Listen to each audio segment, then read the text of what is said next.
relationships of my life. Sue Brody was a longtime leader at Bayfront Health System, and she was there for 25 years. And she poured into me in a way that not only really provided so much access and opportunity and ability to even imagine some of the things I've been able to do, but taught me the importance of doing that for others through her constant example. Taught me, just walking through halls with her, and she knows everybody's name, and she knows their kids' names and the schools they go to. She was just a wonderful leader who really instilled in me. It's very important that leaders have the opportunity to be led by good leaders. That's how we learn, and I think it's a huge commitment of my leadership of the teams that I've been fortunate to steer. But in Sue, it's amazing. I think that when souls come to the earth, their angels gather around and grant them their gifts and blessings, the gifts they are to bring to the world, and those things with which they will be inordinately blessed. And I have been inordinately blessed by people who are so loving, who pour into me and see greatness for me before I can see it for myself. Elizabeth Skidmore is in the audience. Elizabeth Skidmore and Murray Bierstow, I call her my fairy god Murray. She lives in Missouri, or she would be here. They advocated for me to get that job in the first place, before even really knowing me. We're friends still today, 20 years later, every step of the way. She's been right there with me. I'm so grateful. So many people. President James Anarelli is here in the audience. He was my leader at Eckerd College, and just so wonderfully giving of opportunity and reinforcement of the gifts that I brought to the table and had to offer. Kevin King is here in the audience. He put together the team that staffed the mayor's office and created an opportunity for me that I hadn't thought about before that really shifted the trajectory of my life. So when I think about the role of mentors and partners and people who see greatness for us before we can see it for ourselves, I understand the need to always reciprocate that and ensure that I am finding those bright lights that illuminate our world and do the same for them. But I'm forever grateful to Sue Brody, all those people I've named, Angie Bogart, so many people, Katie Pimble, just people who are so solid and there for you and love you. Sally Willis, it's amazing. And I'm grateful, yeah. Yeah, and I think it's interesting, us sitting here now, because even as I look back on my fairly young career, you actually have been involved in many of the spaces and places that I've stepped into as a foundation board member prior, positions that I applied for that did or did not even come to fruition. You were always in the room, and so when I knew that I was going to get the opportunity to work for you and work with you, it was like, okay, we can do this. It's going to be fun. So I just want to acknowledge and appreciate you for all the opportunities that you provided me, even before we landed at this moment. Absolutely, it's been my pleasure. You're worthy of every one. I want to just quickly also say, before we leave the hospital, it's amazing. This room tonight is filled with people who were a part of that Bayfront team and vision back in the day, that the people, that heavy lift that we talked about of creating this foundation and ensuring Bayfront's future, they're gathered here tonight because Bayfront's so important. Doctors Betzer and Roy Binger and Katie Pimble, people who put in deep, hard work to make sure that Bayfront was okay so our community would be okay. And I think it is such a testament, that the Jeff Hearn, that they show up still. Bernie Young, who served as the chair for years, leading with uncompromised courage, making sure that what Bayfront needed was in place so that people could receive the care they need, and they show up still. And it's so awesome. And as we develop that plan, Iqbal Peru, who is a genius, if you have not had a chance to have a conversation with Iqbal Peru, please do so. Put it on your bucket list of life. Because this whole construct of social determinants, which so many people know in their work, but he breathed life into our process and made such a difference. So for your insight and your wisdom, thank you. Thank you. As you navigated this hospital space, there was a shift at some point. where you begin to think about what it might look like to truly be a part of some life-changing experiences here in the city of St. Petersburg. And there was a shift of policy. And you were, 10 years ago today, announced as the deputy mayor of the city of St. Petersburg. Wow. 10 years ago today. And that opportunity was one that would ultimately not only change your life, but the lives of many people in this room. Can you talk about what you hoped for that role and ultimately what you got out of it? I think I just wanted to honor the opportunity. You know, born and raised here, and I was born in St. Pete. I had 5 grandmas here. That's really cool, right?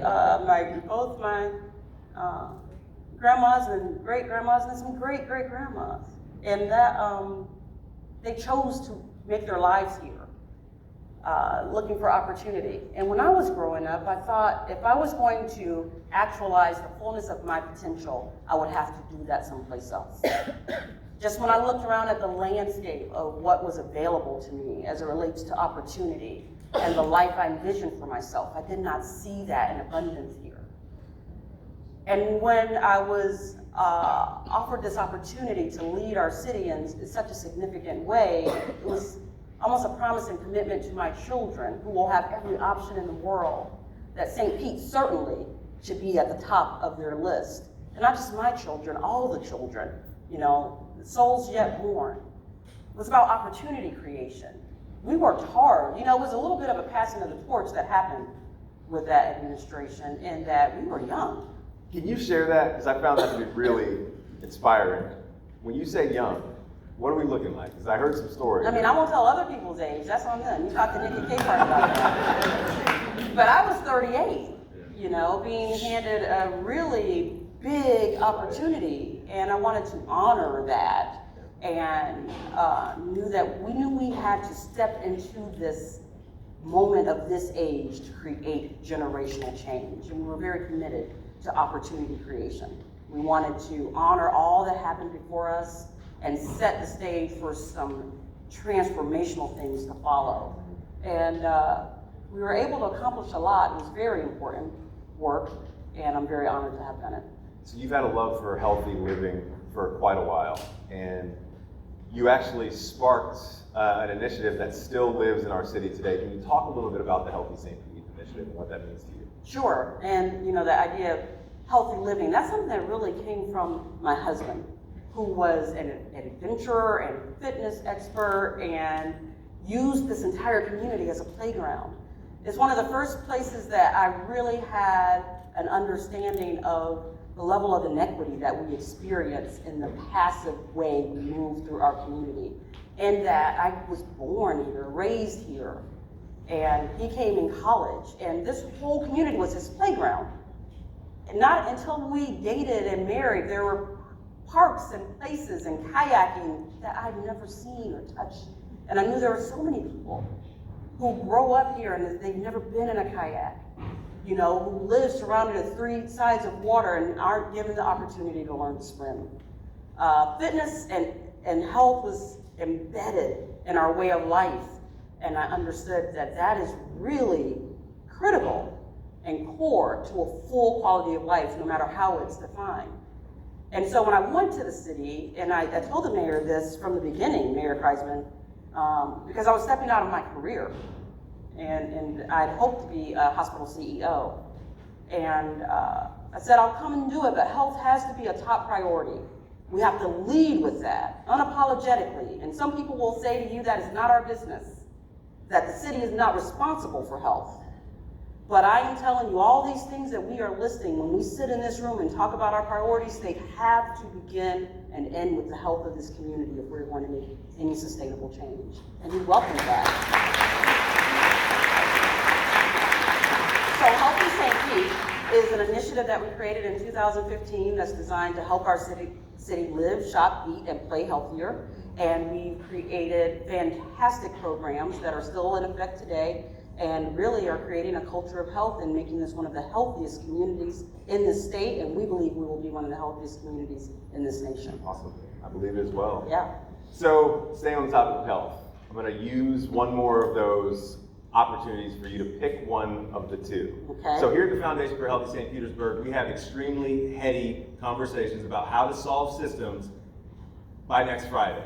And it happens every single team meeting. It's just like you leave out exhausted. So let's pretend we just had one of those. You haven't eaten lunch.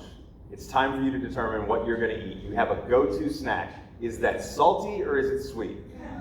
Scan, respond, salty or sweet? Go ahead. Sweet. What? Like kettle corn. Something like kettle corn. Okay, salty and sweet. I Salty see what you and did there. Oh my goodness. See, she's not No making favorites favorites. though. That's not what we. Come on. I had a feeling. Kevin, you said this was gonna happen.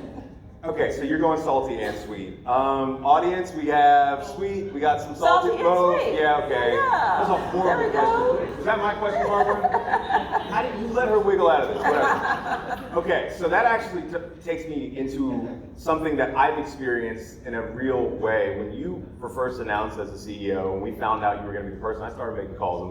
I got to be honest with you, I was scared. I was like, oh my gosh, she's so powerful. Like, what's this like? What is it like working with her? I'm calling people, and there was this unanimous understanding that she will bring out the best in everyone she leads. And you've seen it. Can you share from your words, what is your leadership style? You know, I just try to lead with love and see people. And, you know, I believe that the power of a team, the collective power of a team is defined by each individual member of that team understanding their value and contribution and worth to that team. And I think you have to be authentic and connect and help people understand their why, Right.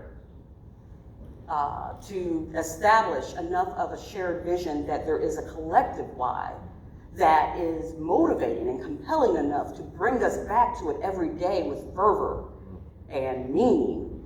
And I think people are, we are called to the places we are to be, and we all want to give our very best. And when people have some barrier that is preventing them from that, I believe it is on the leader to help spark that joy. And it's a great gift. You know, I like to lead by being responsive and listening and reflecting back to people the divinity that shines so brightly from everyone. So, Thank you. it's just a joy. Facts. Okay, snaps, whatever. I see Carl with the snaps. Just Thank a you. joy. And we see it every single day. And so it really Thank is you. a pleasure and a privilege to be a part of this team under your leadership and guidance. And audience, I want to thank you all for staying engaged during this conversation. Dr. Tomlin, thank you for sharing Thank you. just a glimpse into your lived experience and what brought you to this moment. In a minute, we're going to go deeper. Dr. Tomlin's going to hit us with some words. I promise you.